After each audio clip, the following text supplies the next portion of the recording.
बिस्मिल्लाहिर्रहमानिर्रहीम। अस्सलाम वालेकुम नाज़रीन, मैं अहमद फ़वाद हूँ और आप मेरा यूट्यूब चैनल देख रहे हैं। नाज़रीन, 3 बड़ी इंपॉर्टेंट डेवलपमेंट्स हैं आज की व्लॉग में आपके साथ शेयर करनी है। सबसे पहली और बड़ी डेवलपमेंट तो सुप्रीम कोर्ट ऑफ पाकिस्तान से हुई है। 6 जजेस की जानिब से जो लेटर लिखा गया था और इस लेटर पर जो असखुद नोटिस लिया गया था सुप्रीम कोर्ट में, इस केस की समाअत हुई है। लेकिन इसमें इम्पॉर्टेंट आज ये हुआ है कि चीफ़ जस्टिस कादी फ़ाइज़ ईसा साहब ने एक मरतबा फिर से एक बड़ा यू टर्न लिया है और जो माजी में वो कहा करते थे या रिमार्क्स दिया करते थे या जो उनका माइंडसेट हुआ करता था, आज एक मरतबा फिर कादी फ़ाइज़ ईसा साहब जो हैं वो रिलक्टेंट नज़र आए। बल्कि आज तो इंतहा या हद ये हुई कि अपने जजेस के लिए स्टैंड लेने की बजाय किया ये कि जस्टिस अतर मिनल्ला साहब, जिन्होंने खुलकर अपने जजेस के हवाले से स्टैंड लिया है, उन्हीं को ही बेंच से अलहदा होने का कह दिया।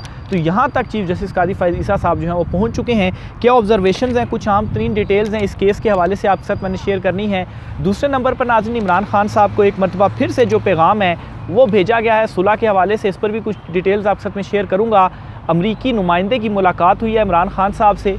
ये मुलाकात क्यों कर हुई है और इस माहौल के अंदर जो सऊदी वली अहद हैं मोहम्मद बिन सलमान, वो भी पाकिस्तान आ रहे हैं, इस पर भी कुछ अहम तरीन तफसीलात हैं, वो भी आज की व्लॉग में आपके साथ में शेयर करूँगा।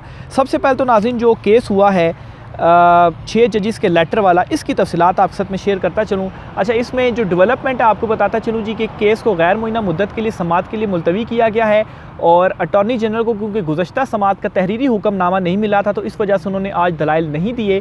तो अटॉर्नी जनरल को एक तो वक्त दिया गया और दूसरा जो मुख्तलिफ बार्स हैं उन्होंने अपनी तजावीज़ भी दी हैं, लेकिन आज उन्होंने अपने जो दलाइल हैं वो भी दिए हैं। तो बहुत सारे बार्स के दलाइल मुकम्मल हो चुके हैं, लेकिन अभी मज़ीद दलाइल आगे चलने हैं, तो इस वजह से ये समाअत आज के लिए मुलतवी कर दी गई है। कोई ऑर्डर वगैरह इसको आज की समाअत के अंदर नहीं दिया गया। तो ये तो खैर एक मुख्तसर सा खुलासा था जो कि आज की समाअत में जो आज की समाअत में जो डेवलपमेंट हुई है।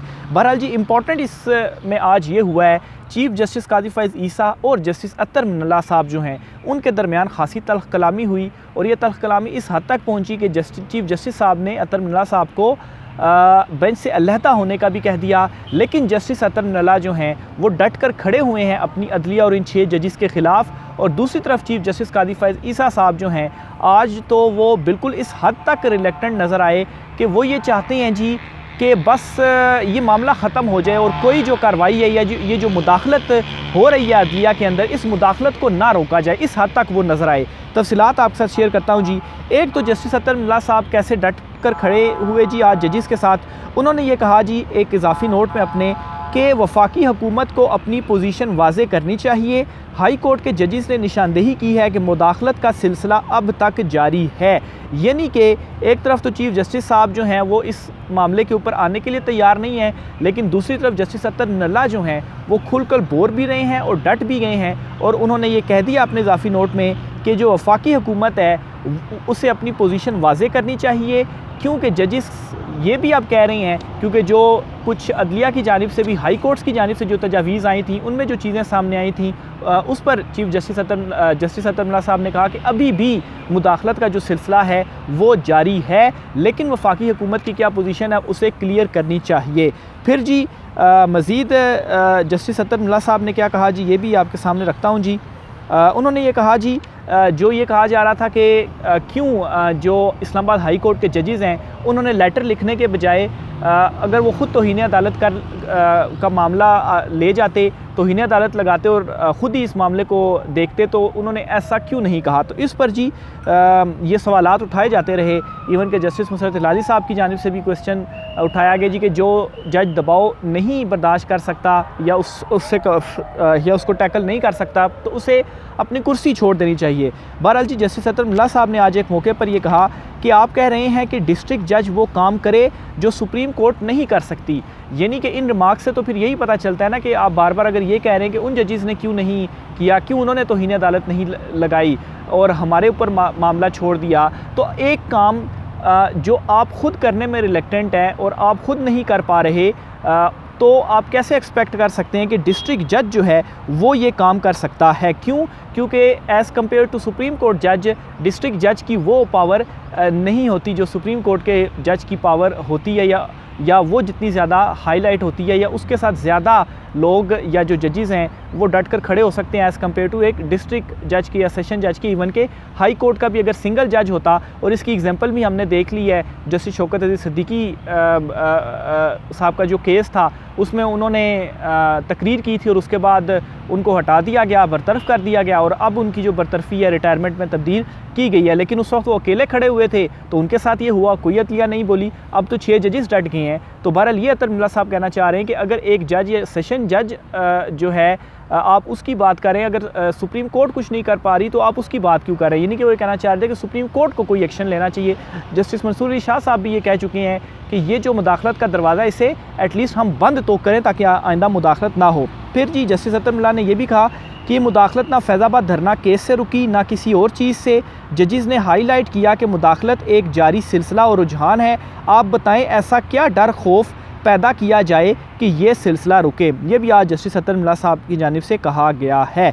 अच्छा, अब मैं आता हूँ जी कि चीफ़ जस्टिस काजी फैज़ ईसा साहब का वो जो यू टर्न वाला मैंने कहा था और कैसे वो रिलेक्टेंट है और अभी भी अपनी अदलिया के साथ वो या इन जजेस के साथ वो बज़ाहिर सा लग रहा है कि नहीं खड़े हो रहे, कैसे जी उनके रिमार्क्स आपके सामने रखता हूँ जी। चीफ़ जस्टिस काजी फैज़ ईसा साहब ने कहा जी कि तौहीन अदालत से बड़ा जुर्म मर्डर का है, यानी कि कत्ल का जुर्म बड़ा है और तौहीन अदालत का जुर्म कम है। लेकिन कत्ल का तो हमारे पास कानून मौजूद है कि सज़ाए मौत हो जाती है।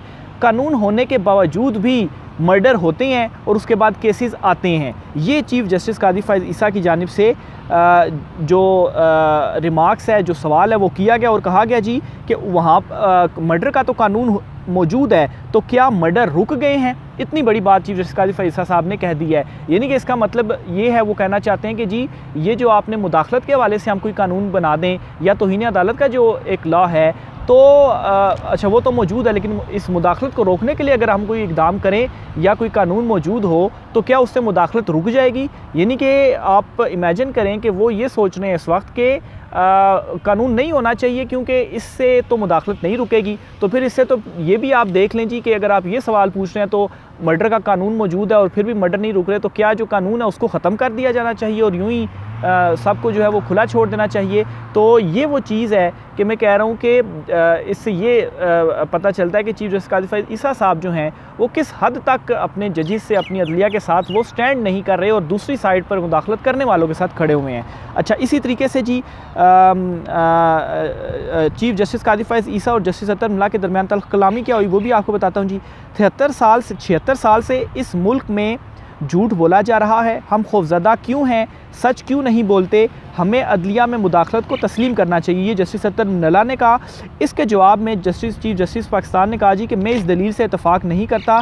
मैं बिल्कुल वाज़े कहना चाहता हूँ, अगर ऐसा है तो फिर आपको यहाँ नहीं बैठना चाहिए। कोई ऐसा कहे तो इसे यहाँ बैठने के बजाय घर चले जाना चाहिए। तो ये वो मौका था जी कि जब चीफ़ जस्टिस काजी फैज़ ईसा साहब ने जस्टिस अतर मिल्ला साहब को ये कह दिया जी कि आप इस बेंच से ही फिर उठ जाएँ अगर आप ये बात कह रहे हैं। तो इससे आप देख लें कि चीफ़ जस्टिस काजी फैज़ ईसा साहब जो हैं वो अदलिया के अंदर से जो उनके हवाले से एक आवाज़ उठी या एक्सटेंशन को लेकर जो एक अदलिया इस वक्त डटी है उस पर कितने ज़्यादा फ्रस्ट्रेटेड या गुस्से में है। और इवन के जस्टिस अतर मिल्ला साहब की जानिब से जो रिमार्क्स दिए जा रहे हैं वो जजेस के ख़िलाफ़ डट गए हैं, उस पर भी वो कितने गुस्से में हैं कि वो कहते हैं जी कि जस्टिस अतर मिल्ला साहब फिर आप बेंच से ही आप अलहदा हो जाएं। इस पर जस्टिस अतर मिल्ला साहब ने कहा जी कि मैं नहीं कह रहा, ये बात अटॉर्नी जनरल साहब ने भी कही है। तो ये जी आज कमरा अदालत में माहौल रहा और ये जो डिस्कशन थी वो हुई। ओवरऑल समात में बहुत सारे आर्गूमेंट्स होते रहे हैं। मुख्तसर जो खुलासा था वो मैंने आपके सामने रख दिया कि डेवलपमेंट क्या हुई है, लेकिन असल में जी आज ये मामला था जो कि उस तरह से शायद रिपोर्ट नहीं हो रहा। फिर जी चीफ़ जस्टिस काजी फैज़ ईसा साहब जो चंद हफ्ते पहले जनरल फैज़ हमीद के ख़िलाफ़ कार्रवाई आगे बढ़ाने के लिए वकला और दीगर फ़रीक़ैन को ये ताना दिया करते थे कि आप सच बोलें, कोई सच बोलने की हिम्मत नहीं करता। आज जस्टिस अतर मिल्ला चीफ़ जस्टिस को हिम्मत करके सच बोलने का कह रहे हैं। तो तो चीफ़ जस्टिस ने इन्हें बेंच से अलग होने का मशवरा दे रहे हैं, क्योंकि इस वक्त मामला शायद जनरल फैज़ हमीद के ख़िलाफ़ नहीं है। सईद बलोच साहब हैं, उनकी जानिब से ये ट्वीट लिखी गई है। यानी कि देखें कि माजी में चीफ़ जस्टिस कादी फ़ाइज़ ईसा साहब जो है वो उनका क्या मौक़िफ़ था या क्या माइंड सेट था, कहाँ पर वो स्टैंड करते थे, और आज जो है जब जजेस खड़े हुए हैं तो उस वक्त चीफ़ जस्टिस कादी फ़ाइज़ ईसा साहब की जो स्टैंडिंग है वो कहाँ पर है। तो ये जी आज की कुछ कार्रवाई का अहवाल था। एक अहम तरीन नोटिफिकेशन जारी हुआ है, वज़ारत कानून ने यह नोटिफिकेशन जारी किया है, और ये नोटिफिकेशन जी बेसिकली जस्टिस शौकत अज़ीज़ सिद्दीकी साहब के हक़ में जो सुप्रीम कोर्ट से फ़ैसला आया था कि उनकी जो बरतरफ़ी है वो रिटायरमेंट में तब्दील कर दी जाए और उनको पेंशन मरात वगैरह सारी मिलें, तो इस पर वज़ारत कानून ने नोटिफिकेशन जारी कर दिया है और उनकी बरतरफ़ी को रिटायरमेंट में तब्दील कर दिया और अब उनको सारी जो मरात वगैरह पेंशन वगैरह है वो मिल जाएगी। जस्टिस शौकत अज़ीज़ सिद्दीकी की रिटायरमेंट 30 जून 2021 से तस्वुर होगी। वज़ारत कानून ने जो शौकत अज़ीज़ सिद्दीकी की बरतरफ़ी का 11 अक्टूबर 2018 की बरतरफ़ी का नोटिफिकेशन भी वापस ले लिया। यानी कि 30 जून 2021 से उनकी रिटायरमेंट और 30 जून के बाद उनका जो टेन्योर बनता है, जो आप कहें कि पेंशन या मरात वगैरह बनती हैं, वो उनको अब मिल जाएंगी। तो ये जी जस्टिस शौकत अज़ीज़ सिद्दीकी साहब के हवाले से एक जो नोटिफिकेशन है वो जारी हुआ है। आगे चलते हुए नाज़रीन एक और बड़ी इंपॉर्टेंट डेवलपमेंट्स हुई हैं जी, और वो ये हैं जी, एक तो बाखबर हल्के स्टिल ये दावा कर रहे हैं कि अभी भी इमरान खान साहब को जो मैसेजेस हैं वो पहुंचाए जा रहे हैं डील के हवाले से और मुज़ाकरात के हवाले से, लेकिन इमरान खान साहब डटे हुए हैं, किसी किस्म की भी जो डील है इमरान खान साहब नहीं करेंगे। साफ़ पैगाम है, साफ़ इनकार है इमरान खान साहब की तरफ से कि पहले जो अवामी मैंडेट है वो वापस किया जाए, और अवामी मैंडेट वापस किए जाने के बाद ही जो बातचीत है वो हो सकती है, और बातचीत भी किन से, असल ताकतवरों के साथ हो सकती है। ये 3 सियासी जमातें हैं, मुस्लिम लीग नून, पीपल्स पार्टी और MQM, इनके साथ क्लियरली कह चुके हैं कि बातचीत नहीं हो सकती। बातचीत होगी असल ताकतवरों के साथ जिनके पास इख्तियारात हैं, और जो बातचीत करके तो उनके साथ मामला तय हो सकते हैं, लेकिन वो भी तब के पहले अवामी मैंडेट वापस किया जाए और फिर उसके बाद बातचीत। तो ये इमरान खान साहब की जानिब से एक क्लियर पैगाम है। और इसी सूरत हाल में अमरीकी सफ़ीर जो हैं उन्होंने पाकिस्तान तहरीक इंसाफ के रहनुमाओं से मुलाकात की है, उमर अयूब साहब से मुलाकात की है। अच्छा, इसमें आपको एक चीज़ मैं क्लियर करता चलूँ जी कि बहुत लोग क्रिटिसाइज़ कर रहे हैं कि PTI अब अमरीकी सफ़ीर के साथ क्यों मिली है। तो ये पाकिस्तान तहरीक इंसाफ उनके साथ नहीं मिली, असल में ये अमरीकी सफ़ीर थे, उनकी रिक्वेस्ट थी और उन्होंने कहा था जी कि वो मिलना चाहते हैं, और उनकी रिक्वेस्ट पर फिर ज़ाहिर सी बात है PTI एक पॉलिटिकल जमात है, अगर कोई सफ़ीर आपसे रिक्वेस्ट कर रहा है कि मुलाकात करना है तो क्यों वो उससे मुलाकात नहीं करेंगे। तो इनसे जो पाकिस्तान तहरीके इंसाफ से जो मुलाकात है वो अमरीकी सफ़ीर की जानिब से की गई है। अब बज़ाहिर जो नज़र आ रहा है इस मुलाकात का मकसद क्या है, आखिर क्यों इस माहौल के अंदर ये मुलाकात की गई है। पाकिस्तान तहरीक इंसाफ का एक अमेरिका के हवाले से भी मौक़िफ़ रहा है, तो इस मुलाकात में भी यही मकसद है जी कि अब आगे बढ़ना चाहिए, और जो कुछ हो गया उसको भूल जाएं, और जो है वो मामलात वगैरह अब सीधे होने चाहिए और अब आगे बढ़ा जाना चाहिए।